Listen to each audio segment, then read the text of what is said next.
पढ़ाई लिखाई उस देश में हो नहीं रही है, केवल मदरसे की शिक्षा ले रहे हैं जिसमें साइंटिफिक एजुकेशन है नहीं, रोजगार है नहीं, आटा खरीदने में जंग हो रही है देश के अंदर, बेरोजगार और अनपढ़ लोगों की फौज जहां भी इकट्ठी होगी वहां बहुत सारे लोग लड़ाकू बनेंगे। नरेंद्र मोदी और इंदिरा गांधी का स्वभाव एक जैसा है। देखिए, समझदार आदमी की पहचान क्या है? वो युद्ध खुद चुनता है। कोई आपको उकसाए कि युद्ध लड़ लो, मुझसे युद्ध लड़ लो, नहीं लड़ना है, क्योंकि आप फ्री नहीं है, आपके पास काम है। आपको अपना रॉकेट भेजना है चंद्रमा पे, मंगल पे भेजना है, उनके झंडे पे चंद्रमा है, हमारा चंद्रमा पे झंडा है। तो ये अंतर ध्यान रखना ना। मैं समझदार आदमी झगड़ा तभी करता है जब उसको पता है कि इससे सिवाय कोई चारा नहीं है। लोग भी इतने प्यारे हैं, पहले बोल रहे थे कब करोगे कब करोगे कब करोगे कब करोगे, 10 दिन हो गए, कब करोगे। जैसे ही हमला किया तो उसके बाद क्या है? D escalate, D escalate, D escalate, थोड़ा और बड़ा, से नो टू वॉर, से नो टू वॉर। एक ही इंसान तीनों टैग चला रहा था सोशल मीडिया पे। गिरगिट भी शर्मा जाएगी जब आप इस तरह से रंग बदलेंगे अपना। अरे भाई, स्टैंड पे कायम रहो। और यदि आप सोचते हैं कि पाकिस्तान छोटा सा देश है, हम मार देंगे, खाली कर देंगे, बर्बाद करके आ जाएंगे, दरअसल आप ये कह रहे हैं कि हम पाकिस्तान के साथ साथ चीन को भी और जरूरत पड़ी अमेरिका को मार देंगे। अब जमाना है प्रॉक्सी वॉर का, कि युद्ध ना करेंगे ना अनाउंस करेंगे, ऐसे काम करके आ जाएंगे। और पाकिस्तान इसमें एक्सपर्ट हो चुका ठीक ठाक। कहने वाले कहते हैं कि हम भी एक्सपर्ट हो चुके हैं, बलूचिस्तान में चीजें ऐसी नहीं हो जाती हैं। हमें नहीं पता, हम तो मानते हैं ऐसी हो जाती हैं क्योंकि वहां के लोग चाह रहे हैं आजाद होना। पर हमें पाकिस्तान के बारे में ठीक से पता है। 2008 में उन्होंने मुंबई में काम किया, 16 में उड़ी में किया और 2019 में पुलवामा में किया। इसलिए मैं कहता हूं कि जब आपको तुलना करनी हो, युद्ध की तुलना युद्ध से कीजिए, ऑपरेशन की तुलना ऑपरेशन से कीजिए। और ऑपरेशन को अब युद्ध में कन्वर्ट कर देंगे कि पीओ के लेके आ जाओ। लोग भी तो ऐसी ऐसी डिमांड करते हैं ना कि पीओ के लेके आ जाओ। 2008 में मुझे इस बात से फर्क नहीं पड़ता कि पीएम कौन था उस समय, सरकार किसकी थी। ये केवल एक फैक्ट है, उससे ऊपर मेरे लिए कुछ नहीं। 2008 में एक बड़ा हमला हुआ, लगभग 175 सिविलियंस की मौत हुई मुंबई के हमलों में। 167 के आसपास भारत के थे, बाकी 8 उनके लोग थे जो आए थे मारने के लिए। एक बच्चा था जिसको हमने अरेस्ट कर लिया था। क्या नाम था उसका? हाँ, अजमल का साहब। बाकी सब मरे थे। तो उनको हटा के 166 के आसपास भारत के लोग थे। बहुत बड़ी बात थी। कुछ अमेरिकी लोग भी थे, इजराइल के यहूदी लोग भी उसमें आते थे। दुनिया भर में न्यूज़ बनी। अब भारत एक जिम्मेदार देश के रूप में बहुत प्रसिद्ध रहा है। भारत की सरकार ने जिम्मेदारी से काम लिया, प्रमाण इकट्ठे किए, डोजियर बनाया और वो डोजियर लेके दुनिया भर को दिखाया और इसको बोलते हैं कि मैं डिप्लोमेटिक तरीके से जवाब दिया। मनमोहन सिंह उस समय भारत के प्रधानमंत्री थे, यूपी की सरकार थी, डिप्लोमेटिक तरीके से हमने जवाब दिया। अब दिक्कत यह है कि कोई मधुमक्खी है, वो काटना चाह रही है और आप उसको ज्ञान दे रहे खड़े होकर कि देखो काटना अच्छी बात नहीं है, नहीं अच्छा नहीं है ना, no bad habits, bad girl no. अब मधुमक्खी है ना, मक्खा होता तो बैड बॉय बोल देते तो इसमें क्या कर सकते हैं। तो इससे तो बात नहीं बनती है। इस सामने वाला अगर समझने को तैयार ना हो तो आपको कुछ तो करना पड़ेगा ना। जो हमारी सरकार ने इस बीच में एक प्रेस कॉन्फ्रेंस में कहा कि शांति नहीं अब रण होगा। तो याचना नहीं अब रण होगा, जीवन जय या कि मरण होगा। तो जब आपको एक बार समझ में आ गया कि भैया काम नहीं बनता, इनको समझाने से बात नहीं बनती है, दुष्ट लोग हैं, बहुत सारे इनके गुट हैं, कोई जैश ए मोहम्मद है, कोई लश्कर तैयबा है, इस बार पता लगा कि नया आ गया, टीआरएफ आ गया है, द रेजिस्टेंस फ्रंट आ गया। बेरोजगार लोग हैं, पढ़ाई लिखाई उस देश में हो नहीं रही है, पढ़ाई लिखाई के नाम पे ज्यादा लोग केवल मदरसे की शिक्षा ले रहे हैं जिसमें साइंटिफिक एजुकेशन है नहीं, रोजगार है नहीं, आटा खरीदने में जंग हो रही है देश के अंदर, बेरोजगार और अनपढ़ लोगों की फौज जहां भी इकट्ठी होगी वहां बहुत सारे लोग लड़ाकू बनेंगे। सीधी सी बात है। ये बात वहां के साथ, अफगानिस्तान के साथ भी ये हुआ, कई देशों में ऐसा हुआ है। जहां जहां बहुत बड़ी लोगों की संख्या है, अनपढ़ लोग हैं, या शिक्षा मिली है तो धार्मिक शिक्षा है, वैज्ञानिक शिक्षा नहीं है, साइंटिफिक एजुकेशन नहीं है, रोजगार है नहीं, तो अंत में क्या होगा? यही सब होगा। फिर अफीम की खेती होगी, आतंकवाद होगा, वो भी एक तो बिजनेस ही तो है। जितना रिस्क उतना बेनिफिट। आतंकवाद बिजनेस में रिस्क सबसे ज्यादा है तो बेनिफिट भी सबसे ज्यादा होता है, तो कई लोग इसमें उतर जाते हैं। तो उन्होंने फिर अपना काम शुरू कर दिया। 2016 में उड़ी पे हमला किया, ये सैनिकों पे हमला किया।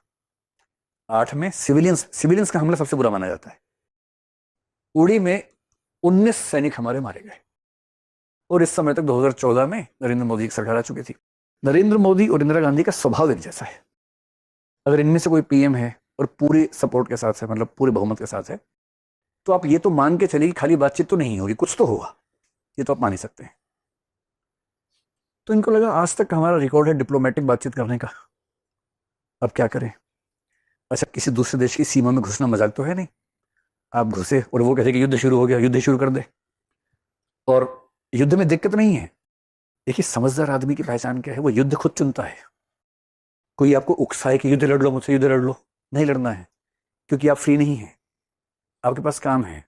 आपको अपना रॉकेट भेजना है चंद्रमा पे, मंगल पे भेजना है। वो जो एक स्टेटमेंट बहुत प्रसिद्ध है, उनके झंडे पे चंद्रमा है, हमारा चंद्रमा पे झंडा है। तो ये अंतर ध्यान रखना ना। मैं हम उनके लेवल पे जाके झगड़ा करेंगे तो कैसे आगे बढ़ेंगे भाई? हमें नहीं झगड़ा करना। वो तो झगड़ा करने को तरस रहे हैं। समझदार आदमी झगड़ा तभी करता है जब उसको पता है कि इससे सिवाय कोई चारा नहीं है। चारा नहीं है तो झगड़ा करेंगे, चारा है तो बिल्कुल नहीं करेंगे। तुम मजाक बना लो, हमारा बना लो, हाँ अरे डर गए, हाँ डर गए, हम डर गए, हम बहुत डरपोक है, थैंक यू। आप ऐसा करो, उस तरफ चले जाओ, बलूचिस्तान की तरफ चले जाओ, वहां झगड़ा कर लो, हमसे मत करो। तो झगड़ा कोई उकसाए और आप झगड़ा करने लग जाए, आपसे बड़ा मूर्ख कौन है उसके बाद? तो ये भी चिंता है कहीं युद्ध हो जाए शुरू, और युद्ध में इतने रिसोर्सेज खर्च होंगे, इतने लोग मरेंगे। एक ठीक ठाक सा युद्ध जो 3-4 साल चलता है, मोटा मोटा अनुमान अगर मैं आपको बताऊं तो रूस यूक्रेन के युद्ध में कम से कम 1 से 2 लाख लोग यूक्रेन के और 4 से 8 लाख लोग रशिया के मर चुके हैं अब तक। ये मोटा मोटा अनुमान है, सच तो नहीं पता लगता इस मामले में।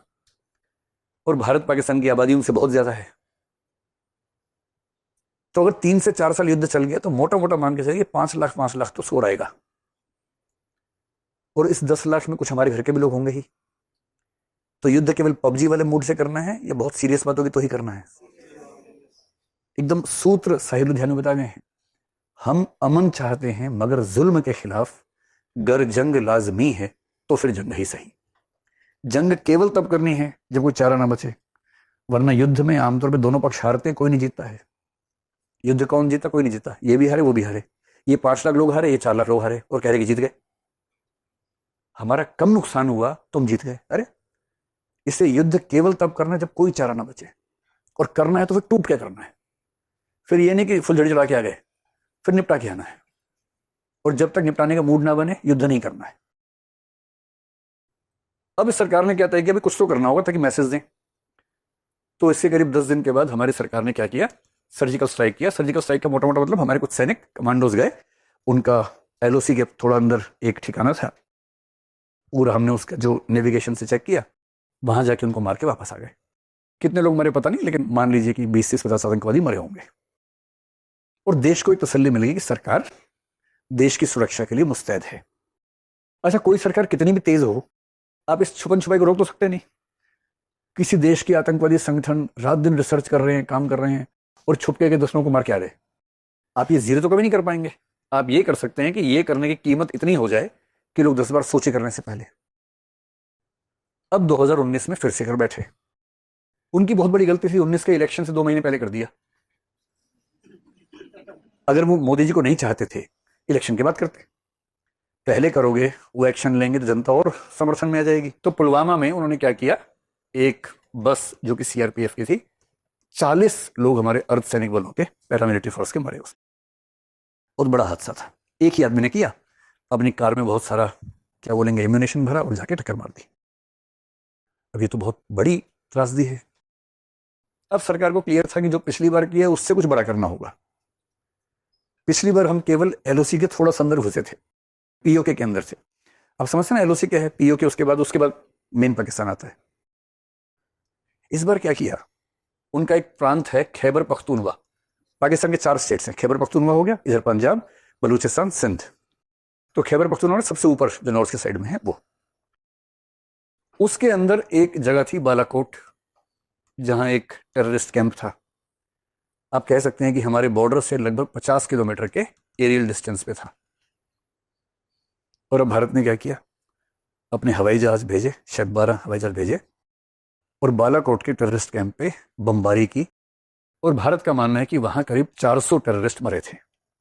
इनका तो तथ्य कभी सामने आता ही नहीं, एग्जैक्ट डिटेल्स आते नहीं है। भारत का मानना ये था। पिछले वीडियो रिकॉर्डिंग करवाना भूल गए थे तो लोगों ने कहा प्रमाण दो। इस बार सरकार ने वीडियो कैमरा साथ भेज दिया था कि भैया ठीक से पूरा विजुअल्स लेके आना, कलर्स भी लेके आना, ब्लैक एंड व्हाइट भी नहीं, कलर से साथ। अब ये कितना बड़ा स्टेप है। आप किसी देश के 50 किलोमीटर के अंदर, और ये पीओके नहीं है, ये असली पाकिस्तान है, किसी देश की सीमा के अंदर एक टेररिस्ट कैंप पर हमला कर रहे हैं 12 विमानों के साथ, और 400 वहां के लोगों को मार दिया है।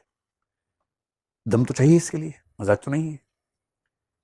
तो हमें ये लगा कि इसके बाद चीजें ठीक हो जानी चाहिए। हालांकि ये लगना मुफ्त है, जब भी आपको लगे, अगर अभी भी लग रहा है कि कुछ नहीं होगा तो भी ये भोलापन है। अब 2025 में जो घटना घटी है पहलगाम में, उसमें इन्होंने 26 सिविलियंस को मारा है। तो मैंने पहले कहा सिविलियंस को मारना ज्यादा सीरियस बात है। सेना पैरामिलिट्री के बीच में झड़प होती है, वो बुरी बात है, लेकिन वो होता है देशों के बीच में, कभी कभी होता है। सिविलियंस को मारना ये बदतमीजी है। तो सीधी सी बात है कि इस पर एक्शन तो होना ही चाहिए था, और ये एक्सपेक्टेड था कि एक्शन थोड़ा ज्यादा बड़ा होना चाहिए। सरकार ने एक बार भी नहीं कहा कि हम युद्ध करने वाले हैं। वो तो लोग पबजी खेल रहे थे, उनको लगा कि हो ही जाए, मजा आ रहा है, थोड़ा और बढ़ाओ ना, ठीक माहौल बन रहा है अभी। इस बार 14 दिन लिए, फिर सरकार ने कहा कि अब हम सायरन खेलेंगे 2 दिन तक, सिविल डिफेंस। पाकिस्तान ने सोचा अच्छा सिविल डिफेंस अभी छुट्टी है हमारी, और उसी रात को अचानक कांड कर दिया। 7 मई की सुबह, यानी कि 6 मई की रात को, पहली बार एलओसी के नजदीक एक कैंप, दूसरी बार पाकिस्तान के अंदर 50 किलोमीटर दूर एक कैंप, इस बार 9 कैंप, जिनमें से कुछ पीओके में, कुछ पाकिस्तान के पंजाब में। और पंजाब में भी एक जगह नहीं, बहावलपुर में भी, मुरीदके में भी, और पीओके में भी एक जगह नहीं, मुजफ्फराबाद में भी, सियालकोट में भी। 9 जगहों पर एक साथ। और रोचक बात क्या है, इस बार विमान पाकिस्तान के अंदर नहीं गए, भारत की सीमा में रह के मारा है। आप मिलिट्री एडवांसमेंट समझ पा रहे हैं इसके पीछे, जिसको आजकल हम बोलते हैं एआई ड्रिवन जो वॉरफेयर है। मिसाइल्स हम छोड़ रहे हैं यहां से, जो 50, 80, 100 किलोमीटर दूर जाके मार रही हैं, एक बड़े इलाके के बीच में ठीक उसी घर पे मार रही हैं जहां हमें मारना है। और इसके लिए हमें भारत की सीमा से बाहर निकलने की जरूरत भी नहीं पड़ रही। इसको कहते हैं अपनी मिलिट्री की डिफेंस टेक को प्रदर्शित करना, कि हम कितने प्रिसाइज अटैक कर सकते हैं। आपको मारने के लिए हमें अपनी सीमा से बाहर नहीं निकलना है। अब वो 2019 की बात थी, अब 25 चल रहा है। 25 में आपको मारने के लिए अपने घर के अंदर से मार देंगे हम आपको, बहुत दूर नहीं जाना है। और एकदम एग्जैक्ट उस लोकेशन पे अटैक। सरकार का कहना है कि 100 से ऊपर आतंकवादी मरे हैं। मैं तो चाहता हूं कि आतंकवादी कोई भी ना बचे, जितने भी मरे। और उसके तुरंत बाद हमारी स्टेटमेंट क्या आई, जो लोग कह रहे हैं, लोग भी इतने प्यारे हैं, पहले बोल रहे थे कि कब करोगे कब करोगे कब करोगे कब करोगे, 10 दिन हो गए, कब करोगे। जैसे ही हमला किया तो उसके बाद क्या है, D escalate D escalate D escalate, थोड़ा और बड़ा, से नो टू वॉर से नो टू वॉर। एक ही इंसान तीनों टैग चला रहा था सोशल मीडिया पे। गिरगिट भी शर्मा जाएगी जब आप इस तरह से रंग बदलेंगे अपना। अरे भाई एक स्टैंड पे कायम रहो। सरकार का स्टैंड बड़ा क्लियर था डे 1 पे, 3 शब्दों का इस्तेमाल किया कि जो हमने अटैक्स किए हैं, नंबर 1 फोकस्ड हैं, मेजर्ड हैं। यानी एक तो हमने फोकस किया एग्जैक्टली कहां मारना है, कितना मारना है, उतना ही भेजा है बम। अगर 1.5 किलो बम चाहिए 1.5 किलो ही भेजा है, एक्स्ट्रा नहीं भेजा है, मेजर करके भेजा है। और तीसरा शब्द क्या बोला, नॉन एस्केलेटरी। हमला करने के 10 मिनट के बाद ये स्टेटमेंट आ गई कि हमने focused, measured, non escalatory attack किया है। नॉन एस्केलेटरी का मतलब क्या होता है, बढ़ाना नहीं है। हमारा काम हो गया, आपने हमारे कुछ लोगों को मारा और हमने उन सारे आतंकवादी कैंपों पे हमला कर दिया, जो 100-150 लोग मरे होंगे, हमारा हिसाब बराबर हो गया फिलहाल।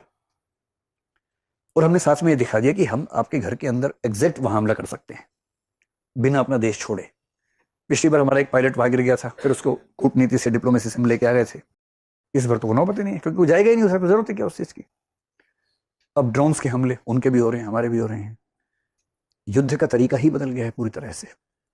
और हमने शुरू में कह दिया कि non escalatory from our side, हम नहीं बढ़ाएंगे, और तुम बढ़ाओगे तो जवाब देंगे, जितना बढ़ाओगे उतना जवाब देंगे।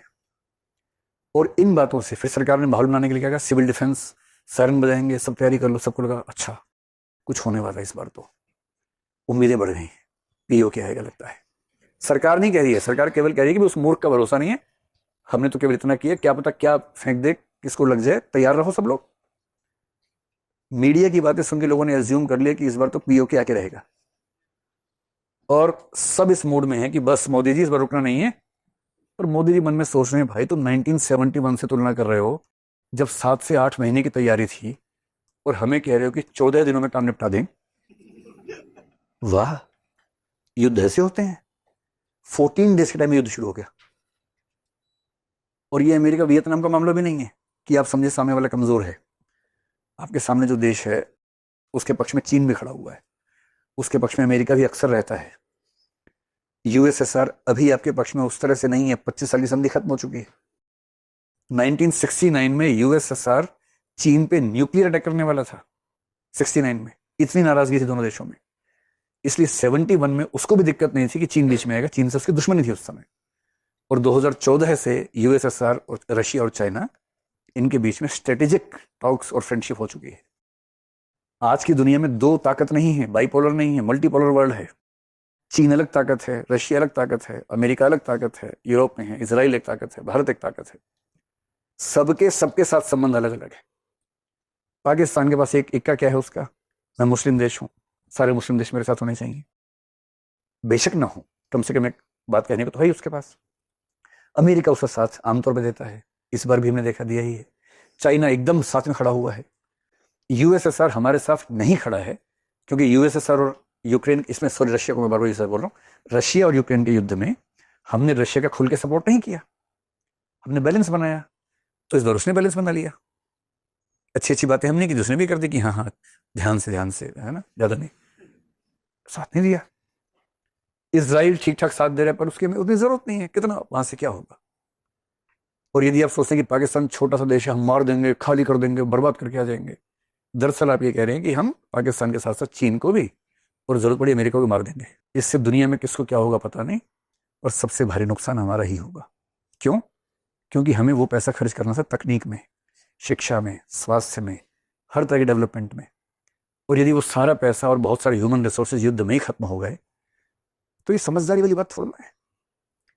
और युद्ध जब भी होता है एक लंबी तैयारी के बाद होता है। 6 महीने, 8 महीने, 9 महीने की प्लानिंग होती है। इसलिए जो मैं आपको समझाना चाह रहा हूं, अगर आपके मन में भी ऐसा भाव है कि पता नहीं क्या हुआ, तो सीधी सी बात समझ लीजिए कि हमने इस ऑपरेशन में जो पर्पस रखा था, हमने उसको हासिल कर लिया। हमारा क्या पर्पस था कि जहां से इनकी ट्रेनिंग हुई थी उस पर हमला करने, हमने कर दिया हमला। उसके अंदर जाके हमला किया, 9 स्थानों पर हमला किया, बहुत प्रिसाइज किया। हमारी मिलिट्री टेक्नोलॉजी कितनी बेहतर, सब कुछ दिख गया।